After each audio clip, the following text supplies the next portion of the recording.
सभी साथियों को जय भीम, जय संविधान। साथियों, आज मैं आपके समक्ष एक बहुत ही महत्वपूर्ण विषय पर बात करना चाहता हूँ कि जब हमारा बहुजन समाज आपस में एक दूसरे से मिलता है तो अभिवादन के तौर पर हमें क्या बोलना चाहिए और हमारा बहुजन समाज वर्तमान में क्या बोल रहा है। साथियों, मैंने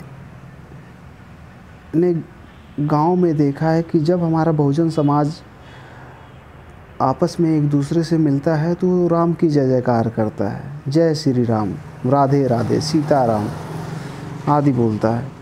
साथियों, जो लोग राम की जय जयकार कर रहे हैं, यदि उन्हें ये बता दिया जाए कि जिस राम की आप लोग जय जयकार कर रहे हैं वो हमारे पुरखों का हत्यारा है, क्योंकि राम जी ने हमारे शंभुक ऋषि की हत्या की, जिसकी हम जय जयकार कर रहे हैं। साथियों, तो जिसने हमारे महापुरुष को मारा और हम उसी का जो है गुणगान कर रहे हैं, उसी की जय जयकार कर रहे हैं, तो आखिर ये क्यों हो रहा है? ऐसा तो नहीं होना चाहिए कि हमारे बाप दादाओं को जिन लोगों ने मारा, हमारे पुरखों को जिन लोगों ने कत्लेआम किया, हम उन्हीं की जय जयकार करें। ये उल्टी गंगा क्यों बह रही है? तो ये साथियों एक बहुत ही गंभीर विषय है जिस पे मैं बात अपनी रखना चाहता हूँ। साथियों, मैं ये चाहता हूँ कि बहुजन समाज जब आपस में एक दूसरे से मिले तो अभिवादन के तौर पर हमें क्या बोलना चाहिए।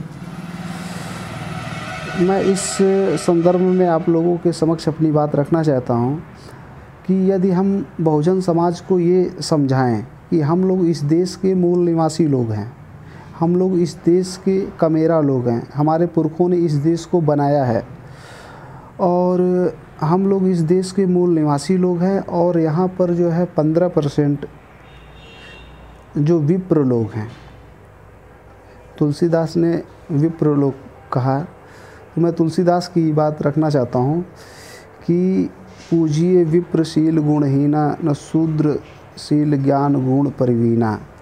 यानी यदि वो लोग दुराचारी हैं, व्यभिचारी हैं, तब भी पूजने लोग हैं, और यदि शूद्र जो है ज्ञानी है तब भी उसकी पूजा नहीं करना चाहिए, ऐसा तुलसीदास ने लिखा। तो साथियों, हम लोग उनके महापुरुषों का जय जयकार कर रहे हैं। ये तो नहीं होना चाहिए कि जिन लोगों ने हमको दबा कर रखा, जिन लोगों ने हमें जातियों में बांटा, 6743 जातियों में बांटा, हम उन्हीं की जय जयकार कर रहे हैं, उनके पुरखों की जय जयकार कर रहे हैं। ऐसा तो नहीं होना चाहिए। तो ये जो हमारा बहुजन समाज ऐसा कर रहा है तो उसको कहीं ना कहीं जानकारी का अभाव है कि हम अपने को जो है उन लोगों में शामिल करना चाहते हैं। हमारी विचारधारा साथियों अलग है और उनकी विचारधारा अलग है। हमारी विचारधारा मानवतावादी है और उनकी विचारधारा अल्पजन हिताय अल्पजन सुखाय पे आधारित है। साथियों, मैं ये चाहता हूँ कि जब हमारा बहुजन समाज आपस में एक दूसरे से मिले तो अभिवादन के तौर पर जय मूल निवासी बोले, क्योंकि साथियों यदि हम आपस में एक दूसरे को जय मूल निवासी बोलते हैं तो एक बहुत बड़ा मूवमेंट खड़ा किया जा सकता है, मूल निवासी वर्सेस विदेशी का। क्योंकि साथियों, संयुक्त राष्ट्र संघ का एक नियम है कि किसी भी देश का नागरिक किसी भी देश में रह सकता है, लेकिन वहाँ के जो चुनावी प्रक्रिया है या वहाँ का जो प्रजातंत्र, उसमें जो है हस्तक्षेप नहीं कर सकता।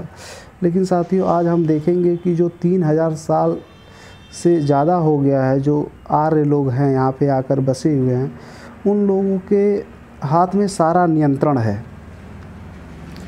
उन लोगों ने भारत देश की सारा जो है जो डेमोक्रेसी सिस्टम होता है उस पर उनका कब्जा है। तो यदि हम ये अपने लोगों को समझाएं कि हम लोग इस देश के मूल निवासी लोग हैं और जो 15% आबादी है वो लोग विदेशी लोग हैं, तो इस संदर्भ में एक बहुत बड़ा जो है जन जागृति की जा सकती है और आने वाले समय में मूल निवासी वर्सेस विदेशी के आधार पर एक बहुत बड़ा जो है मूवमेंट खड़ा किया जा सकता है। तो मैं साथियों यही चाहता हूँ कि आप लोग इस मुहिम में जो है मेरा साथ दें और अभिवादन के तौर पर सभी लोगों से बोलें कि हमें जय मूल निवासी बोलना है।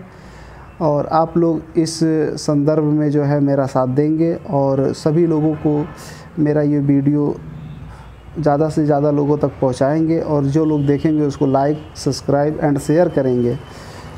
तो मैं इस मौके पर इतनी ही बात कहना चाहता हूँ। आप लोगों ने मेरी बात को ध्यान से सुना, इसके लिए आभार, धन्यवाद। जय मूल निवासी।